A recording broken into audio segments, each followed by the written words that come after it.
guys, this is Ashley back with another video. Before we get into the video, like, comment, and subscribe to the channel. Make sure you turn on post notifications, and we got a lot to discuss. Okay, I apologize in advance if the video is long.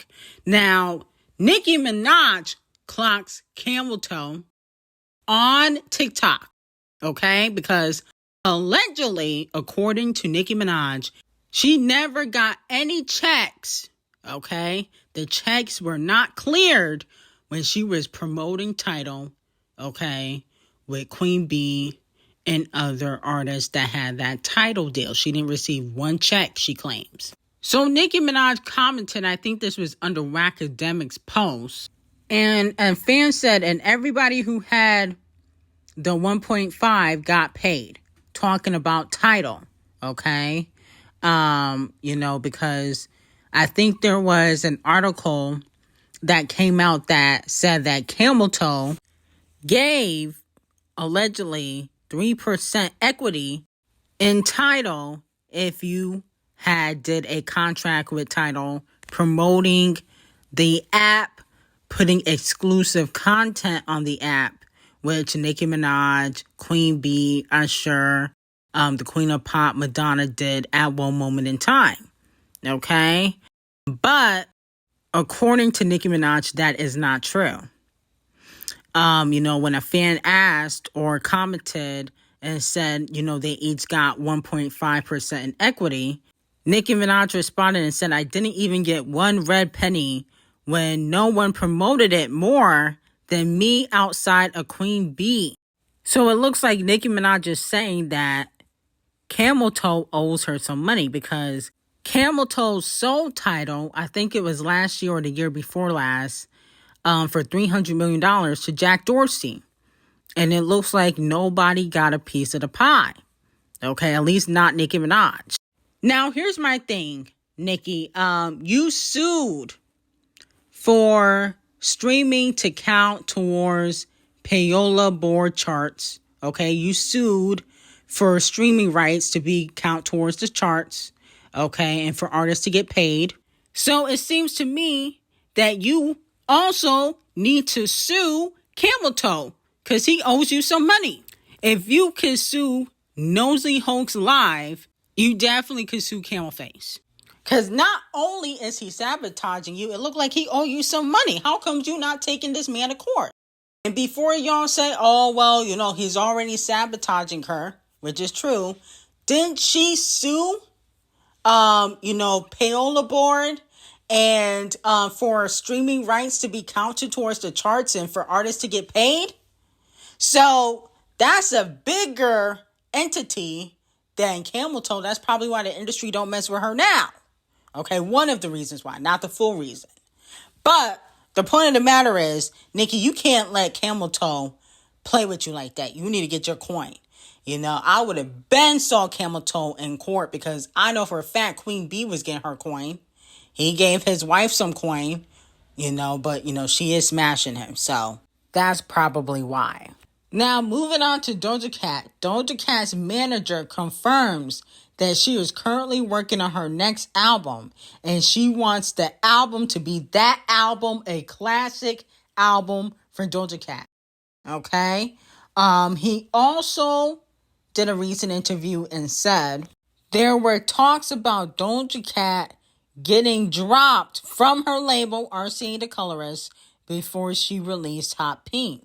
Gordon Dillard reveals that there was talks of her being dropped. Before that, I remember we all went to New York and we sat down and played RCA the Hot Pink album, and she just had records. The girl knows how to make hits. And then we went and they knew she had a big record, and they also knew that she had people behind her, people that understand music and have relationships to be able to make this a thing that can move outside of what they're able to do. So then that's when they started putting money into it. Okay. So basically, Doja Cat didn't really get a push into the Hot Pink era, which is clear as day. That's when she went mainstream. That's when Say So kind of popped off. That's when Streets and Rules kind of popped off. And to be quite honest, I think she's going to have a hard time topping those classic songs. Rules, Say So, Streets. Streets to me is one of Doja Cat's best records to date. So I don't think she'll be able to top these records for the next era.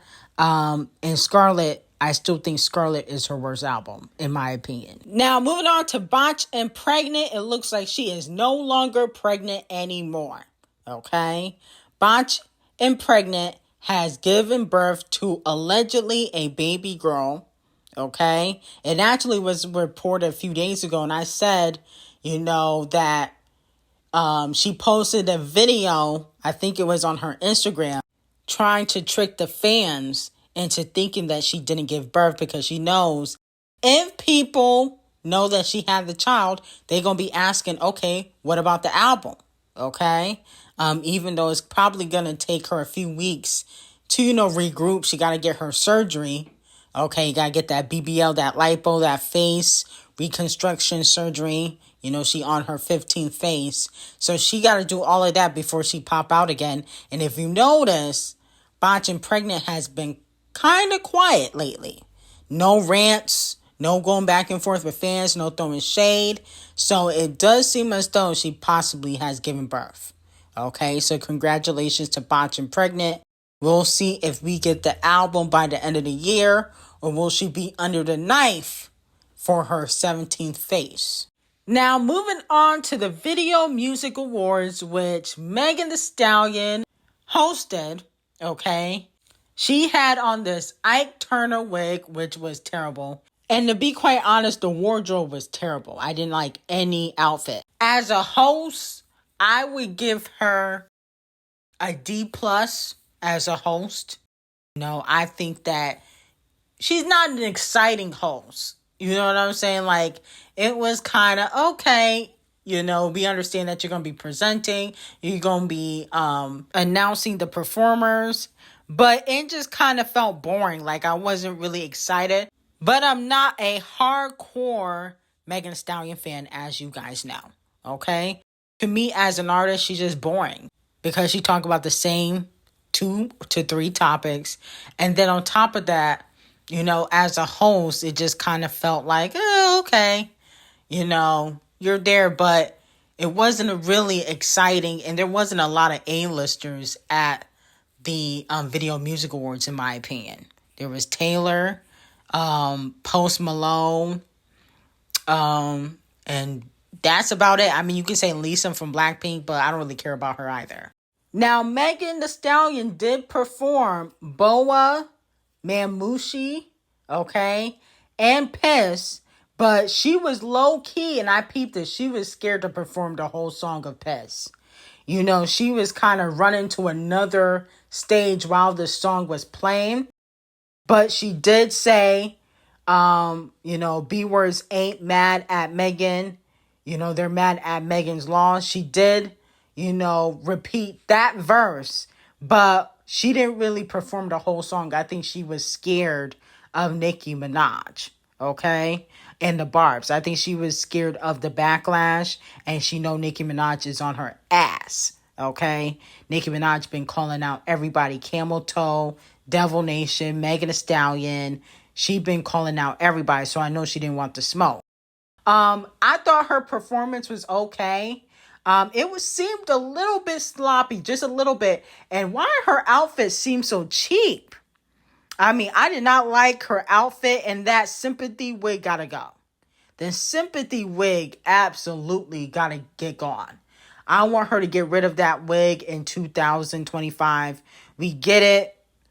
You won against Tory. Tory's in jail. You don't need to wear the sympathy wig anymore. That and the Ike Turner wig was just terrible. The Ike Turner wig was the worst. Okay?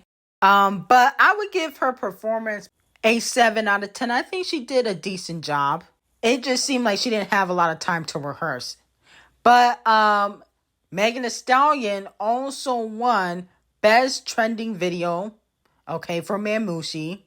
That video, it didn't go viral, but the song definitely went viral. Okay, so I can understand why she won that. I'm actually kind of shocked that the song did not go top 10 or top 20 on the Hot 100. I thought that song was for sure going to go top 10. She also won Best Art Direction for BoA. Now, moving on from that, Time Magazine calls out the Country Music Awards. They said if country music is one big happy family, Black women are its bastard daughters. Damn. The illegitimate children that would never be recognized. Despite being born of its flesh, carrying the songs and traditions of the nation's past in its blood, Black women in country have been denied legitimacy by the industry they're so firmly a part of. Perhaps it's because they fear that if the country music industry did truly recognize Black women as the genre's heirs, to write them down as the rightful descendants of the great America dynasty, it will likely cease to exist. Okay, so it looks like, a lot of people are still upset that, Queen Bee did not get nominated for any country music awards. A lot of people saying that she has been snubbed. A lot of publications are calling out the country music awards. Well, here's the thing. Queen Bee has a chance at winning a Scammy still. So I think that's what she cares about the most. I don't think she really cares about winning the country music award. I think she cares about winning a Scammy. That's the award show she always shows up to.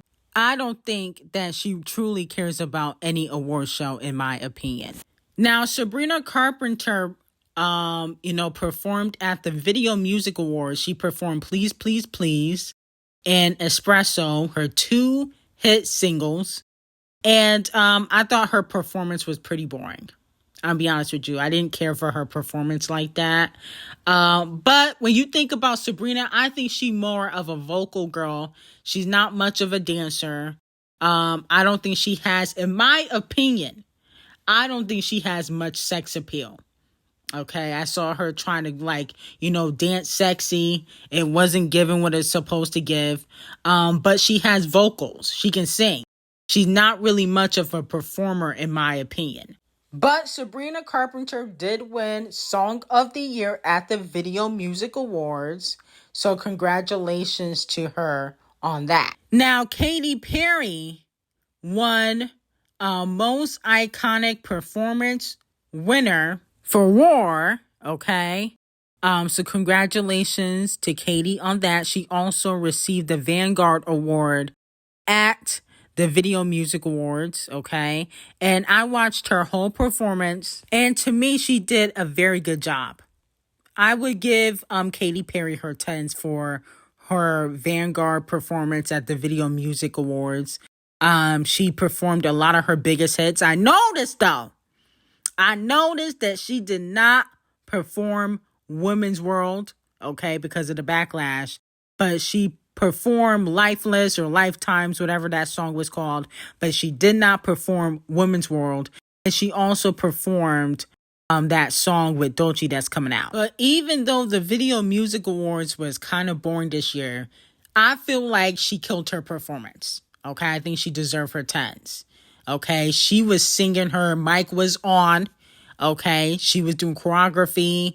Her stage production was phenomenal. I think she had one of the best stage productions in the last 5 years for the Vanguard performances. I feel like she did her big one. Okay, I would give Katy her 10s. Now, I still think the album is going to flop. Okay, I don't think this is really going to help the album.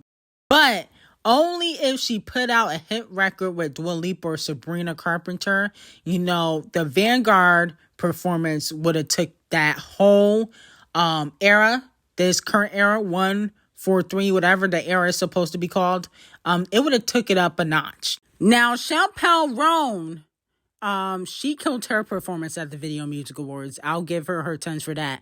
But she also got into it with a photographer. Allegedly, the photographer told her to shut the F up, and she screamed back at the photographer and said, "No, you shut the F up, B word."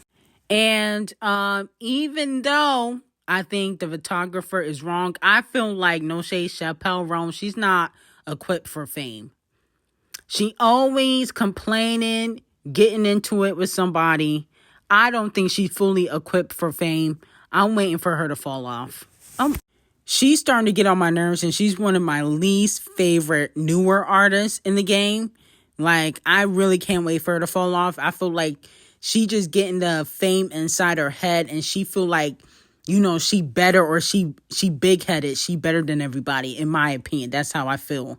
So I'm waiting for her to fall off. I'm not going to give her Donkey of the Day for going off on the photographer, since the photographer started it. But I don't feel like she's fully equipped for fame, in my opinion. Now, moving on to Kung Fu Kenny. Why he drop a semi-diss track on 9/11? Goodness gracious. I mean, why? I'm trying to watch the Video Music Awards, and here goes this nigga dropping, throwing shade at Whackademics and Champagne Thickums. Allegedly, a lot of fans feel like Kung Fu Kenny is trying to bait Champagne Thickums after he did say that there were no round twos. Okay? But it looks like he might have changed his mind. Maybe he want round two before the Super Bowl so he could annihilate Champagne Thickums again. Okay? So he said, just walk that man down. Thou do everyone solid. It's love, but tough love. Sometimes gotta result in violence. So a lot of people feel like that was shade towards Champagne Thickums. Basically, he's saying it's still all love, but he had to do what he had to do.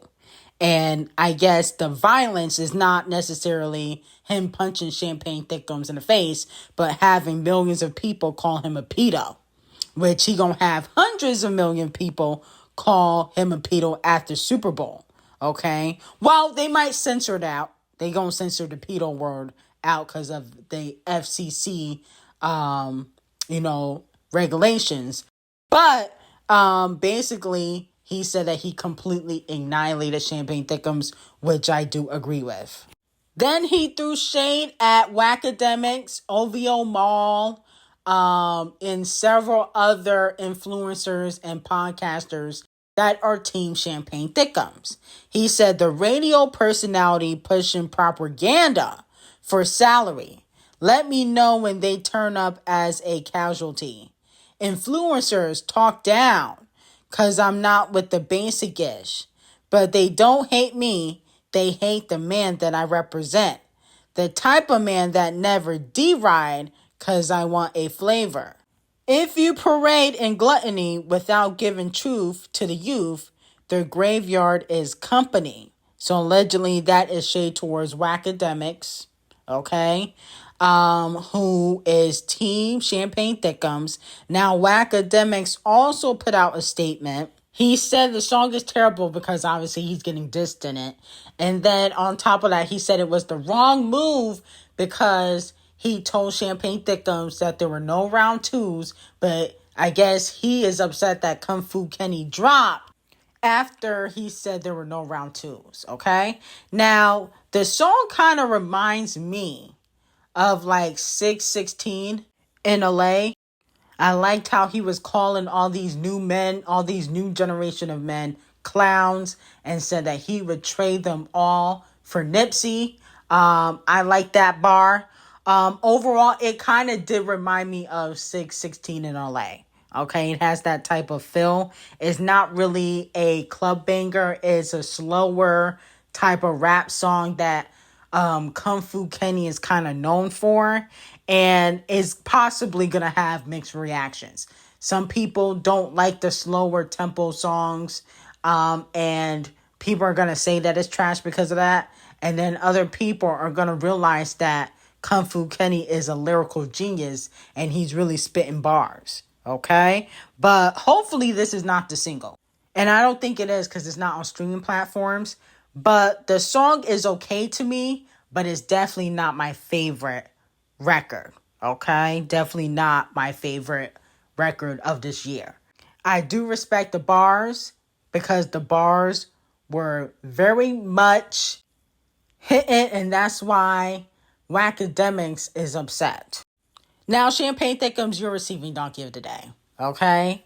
Champagne Thickums decided to post a bunch of pictures of Wayne on his Instagram, obviously seemingly trying to say that he believes that Wayne should perform at the Super Bowl. Okay? Which is, I see a lot of the general consensus, even though the Super Bowl has been in New Orleans plenty of times in the past and Lil Wayne has never performed. But all of a sudden, because Kung Fu Kenny is performing, now everybody wants Wayne to perform. Okay? And the reason why Champagne Thickums is getting Donkey of the Day is because I'm tired of the subliminal shots that you throw on Instagram. You damn near 40. Nicki had to speak out for you and Wayne, and y'all are basically silent. Okay? You can't say nothing with your chest. Nothing. Okay? And it's getting corny. You feel some type of way that Kung Fu Kenny is performing at the Super Bowl, but you won't fully speak out about it. You gonna post a bunch of pictures on social media. Corny. Okay? That's one. Number two, didn't OVO Mall say that you turned down the Super Bowl? Okay? So why do you care? That's the only reason why you're posting Wayne now, is because people are saying that he should have gotten the opportunity. But why do you care about the Super Bowl? You turned it down, didn't you? Okay? But yet, in first person shooter, you said as big as the Super Bowl. So I don't really believe all that stuff OVO Mall was saying. And the thing is, I do believe that Champagne Thickums probably has turned it down. I know Cardi B has turned it down. A lot of different artists did turn it down, especially during the Colin Kaepernick era, when Camel Face was telling people to boycott the halftime Super Bowl show. They were struggling to get artists to perform at the Super Bowl because Camel Face, before he took that deal, was telling people to boycott because they wouldn't allow Colin Kaepernick to play in the NFL. But now he get paid to choose who perform. Now, with that being said, I don't think Champagne Thickums could be able to put on a full Super Bowl show because he's not that great of a performer. He's a very basic performer. Kung Fu Kenny is one of the best male performers in hip hop currently. Okay, and it's obvious. So, I honestly think that it was the right decision in my opinion. And the only reason why people are upset is because Kung Fu Kenny did Champagne Thickums. Now, congratulations to SZA. She won Best R&B. Okay. I'm like, damn. No shade to SZA, because she definitely still dominating in the R&B and pop lane. SOS is still on the charts. But I thought, Victoria Monet, On My Mama, All Right, I thought she should have won. That's just me, though. Okay. I felt like Victoria Monet, she should have won, in my opinion. And then Tyla won Best Afrobeats, okay? She has a Grammy, a Billboard Award, a BET Award, and now a VMA Award, all in her debut year. So congratulations to Rihanna's replacement. Tyla. And, a lot of people felt like Holly, or Haley, whatever her name is, was shading Tyla because she didn't want to hold her award. I don't feel like it was shade, though. I wouldn't want to hold that thing either. Them things is heavy. So, overall, the Video Music Awards was pretty boring. I did like Gorilla's performance. I forgot to talk about that, but I did like Gorilla's performance. She did a good job. But overall, it was pretty boring. The Video Music Awards, they got to step it up next year. Okay? Because it was a snooze fest. I couldn't even fully watch everything. And then, on top of that, Kung Fu Kenny took some of the shine. Okay? Like, goodness gracious, y'all should have invited him to perform. This is what happens when you don't invite Kung Fu Kenny to perform. Now he gonna step on every major holiday or tragic event. He dropped on Juneteenth, the 4th of July. Like, come on now. I don't want to see what he gonna do on Halloween. Don't drop on Thanksgiving at least. Please, we need a break. Goodness gracious. And he throwing shots. He don't care. He wants round 2. At first he said no round 2s. Now it looked like he want round 2. He trying to bait champagne thickums. This is a mess. But anyway, that was more entertaining than the Video Music Awards. Next time, don't have Megan host, because that was boring. I was like, goodness gracious. But anyway, I got some very hot tea, some very behind-the-scenes tea on the Video Music Awards on Patreon. Link will be in the description. And I hope you guys have a great day.